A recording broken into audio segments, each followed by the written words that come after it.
நீங்க வந்து யாருக்கு ஓட்டு போடுவீங்க அப்படின்னு கேட்டா, நான் வந்து விஜய்க்கு ஓட்டு போடுவேன். எதுக்கு விஜய்க்கு ஓட்டு போடுவீங்க அப்படின்னு கேட்டா, இல்லங்க ஒரு சேஞ்ச் வேண்டாமா? ஒரு மாற்றம் வேண்டாமா? என்ன மாற்றத்த கொண்டு வருவாரு சொல்லுங்க?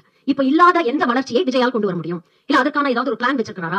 இந்த அம்மா சொல்றாங்க திமுகவோட சிறந்த ஆட்சி யாராலையும் கொடுக்க முடியாது அப்படின்னு. என்னங்க சிறந்த ஆட்சி? ரீசெண்டா ஸ்டாலின் அவர்கள் ஸ்மார்ட் வாட்டர் ஏடிஎம்னு ஒன்று ஓபன் பண்ணியிருக்காங்க. அடுத்த ஒரு 1.5 மணி நேரத்திலே அது ஒர்க் ஆகலையே, செயல் இழந்துருச்சு, சிஸ்டம் ஃபால்ட் அப்படின்னு சொல்றாங்க அப்படின்னு பொதுமக்கள் தெரிவிச்சுக்கிட்டு இருக்காங்க. இதுதாங்க மோசமான ஆட்சி. காயிலாங்கடையில கிடக்கிற பொருள் எல்லாம் எடுத்து பட்டி டிங்கரிங் வேலை பார்த்து வெற்றிகரமா நம்ம வந்து ஒரு திட்டத்தை அமைச்சிட்டோம் அப்படின்லாம் சொல்றதெல்லாம் என்னங்க பெருமை? அடுத்த 1.5 மணி நேரத்திலே செயல் இருந்து போயிருச்சே. இன்னும் ஆட்சிக்கே வரல தளபதி அவர்களை பேசணும்னு என்ன இருக்கு? அவர் திட்டம் வச்சிருக்காரா இல்லையா அப்படிங்கறதெல்லாம் உங்களுக்கு தேவையில்லாதது. ஏற்கனவே கொடி பாடலை காப்பி அடிச்சது பத்தாதா, மறுபடியும் அந்த திட்டத்தையும் காப்பி அடிச்சு நீங்க ஏதாவது செஞ்சிடலாம்னு பாக்குறீங்களோ? உங்க போய் வேற வேலையை பாருங்க. மக்களுக்கு தெரியும் யாருக்கு ஓட் பண்ணணும் அப்படின்னு. நீங்க ஒன்னும் சொல்ல தேவையில்ல. காயிலாங்கடையில கிடக்கிற பொருள் எல்லாம் எடுத்து டிங்கரிங் வேலையை பார்த்து திட்டத்தை அமைச்சிட்டோம் அப்படின்னு சொல்றது